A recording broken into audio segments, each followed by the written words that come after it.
Hello and welcome. I'm so excited to talk to you today about something that's going to change your thinking and your life. I am Dr. Shelley Nash. I am a chiropractor and I'm also a consultant and coach for Proctor Gallagher Institute in their Thinking into Results program. I am so excited to be consulting with Bob Proctor and Sandy Gallagher in this program because it's changed my life, and I know it's going to change many people's lives by the information that you're going to hear that you wish you would have heard when you were in grade school. It's going to really change your life. Now, you may not think so right away because it's a very simple idea, but it's a simple idea that over time, as we work together, you will learn more and more about your mind and how your mind works than never before. So, as I said, I'm a chiropractor. I've been a chiropractor since 1992. And chiropractors, we always look to the source. We look to the root cause. We don't like to treat the symptom per se, but we like to go to the nervous system, the spine, to nutrition, to emotions, to your structure, to figure out what's going on. Now, when I heard Bob Proctor talk about the mind as the source, as the root cause, as the thinking being the source of our problems, I was like, oh, that's why I'm so attracted to this, because it's a very similar process. And then when I heard that this figure that he uses, called the stick figure, was developed by a chiropractor, I was even more intrigued. So Dr. Thurman Fleet in 1934 decided that he needed some picture to describe the mind, because when we think of the mind, usually we think of the brain, and the brain isn't really the mind. The mind is all over. It encompasses our entire body, thoughts, feelings, actions. So he needed a picture in order to understand something, because we think in pictures. So Dr. Thurman Fleet, chiropractor, developed this called the stick figure. And so I'm gonna draw it for you, and then we're gonna talk about why it's so important. So the mind really controls our body, and in Western medicine, we're very used to focusing on the body.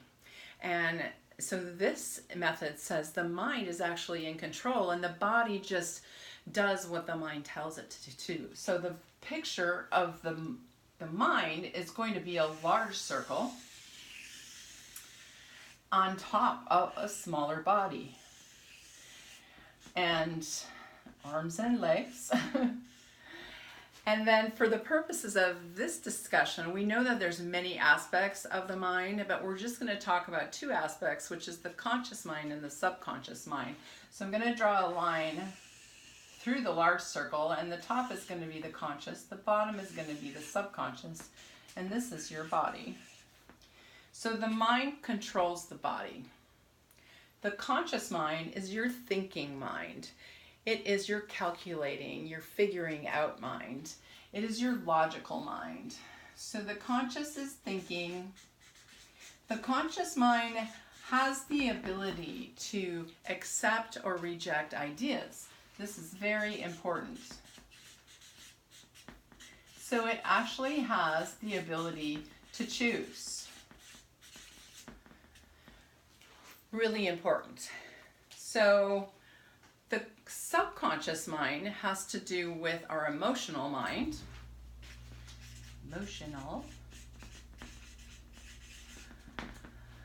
And our feelings.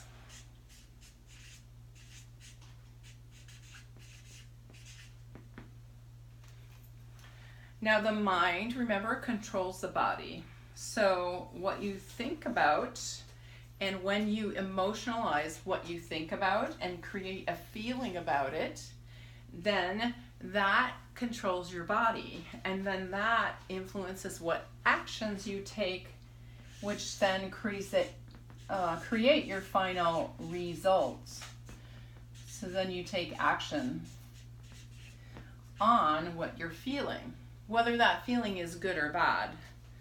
So you're having a feeling, you have a thought, and you have a negative feeling about that thought, then you're going to create a result that is probably not what you want, because it's going to be a negative thought that is going to be producing that result. So say you go into your bank account and you see that there's not as much money in there as you thought there was or you wanted there to be, and then you feel really upset.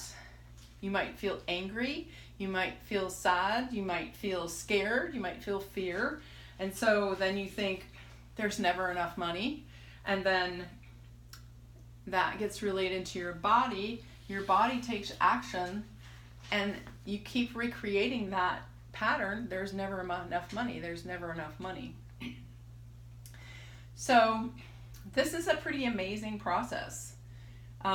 The body is always trying to find balance. So whatever you give the subconscious mind, from your conscious mind, it's kind of like it goes from conscious to subconscious to body down to action to result.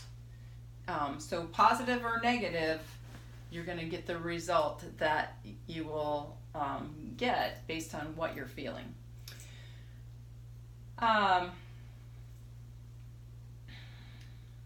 So you're also affected by your external environment. Now your external environment, it affects your conscious mind. So that affects you.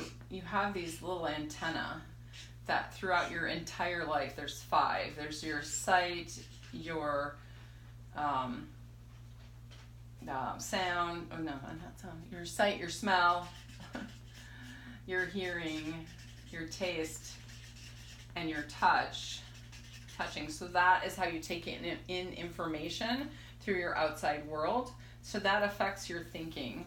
Now, when you were a child, you didn't have a lot of conscious mind. You were mostly subconscious mind. So you know how babies are when they're little? They're just very wide-eyed, and they're just like taking everything in. They're like a sponge. They take in their entire environment around them, and they believe everything that's said and that they feel, and they don't have, or they're not able to accept or reject. They just can accept. That's what the subconscious mind does. It accepts everything that the conscious mind gives it. So you really have to be careful what you're thinking, because whatever you're thinking is going to go to your subconscious mind. And when you emotionalize anything that you're having fear, worry, or doubt about is going to emotionalize, and it's going to be recreated over and over and over again until you change your thoughts about the idea, so you can feel a feeling that's going to be more consistent with the results that you want. You will keep creating the same result. So this is really quite amazing, because it's also not only what you see, what you taste, what you touch, what you hear, what you smell, it's also the people around you, your environment. So this is like they say, you should carefully choose the 5 people that are closest around you, because they're influencing you.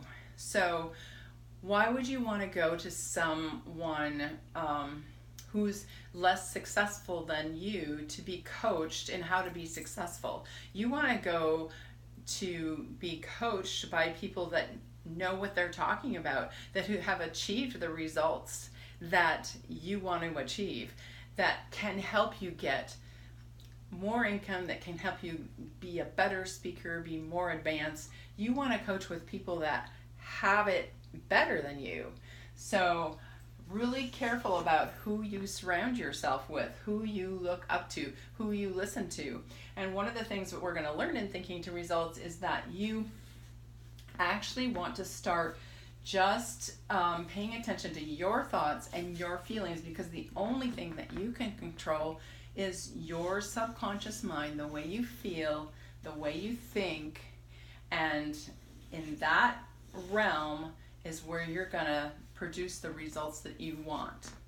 If you are focusing too much on the outside world, you will not be congruent, you will not have clarity, you will not know what your purpose is, because you won't know who you are. So that's another lesson that we work on, is really getting in alignment with your thoughts, your feelings, your actions, so that you'll have that attitude of success and you can have whatever you want in your life when you're congruent, when you're in alignment with your highest good. You will start to learn more and more about you than you ever knew before. Trust me, this is so amazing. So with that being said, I wanted to talk to you about a couple other things. Because we're looking at our thinking and we're looking at our feeling, we also have some higher faculties that are higher faculties than any of these lower faculties, which are just our environment. And we're able to learn to use them. And there are 5 of them. There's your will, your imagination, your intuition, your reason, and your memory. So imagination is really important to me because anything that you can imagine and you can feel, you can place yourself where you want to be and bring yourself into that current reality. Say you want to be driving a new car. So you go have the experience of the new car and you've got that in your body. Then every night before you go to bed, you're going to imagine in your mind that you are driving your car, you're smelling the leather, you're feeling the wind in your hair because the top is down, you're driving on the freeway, you're looking at the mountains or you're looking at the ocean, and you're going to go on a trip in your new car before you go to bed. So that's when your subconscious mind is wide open. You can plant ideas in your subconscious mind right before you go to bed. Your subconscious mind is working on that all night long, and the more and more you do that, the more and more that becomes your reality. That becomes your daily attitude. So as you imprint those feelings of being in your car, having your car, you have the car, you are it. Every time you get in the car, it's your car, it's the new car, then eventually, of course, that's going to be your result because you've imprinted it. So as we like to also talk about is as you're getting this emotional feeling going, you're actually changing the vibration of your body. And there's a law of vibration in the universe, and it's when like attracts like. So when you're increasing your vibration, you're going to attract more of things that are vibrating like that, whether it's people around you, whether it's things in the environment, whether it's positive centered people that are checking you out at the grocery store, people that are your taxi drivers. You're going to find you have amazing connections with people when you start vibrating at a new level, at the level of where you're wanting to create your results. You start becoming a new person. Literally, it changes you. So that's one of the faculties, imagination, that I love. I also love being able to use your will.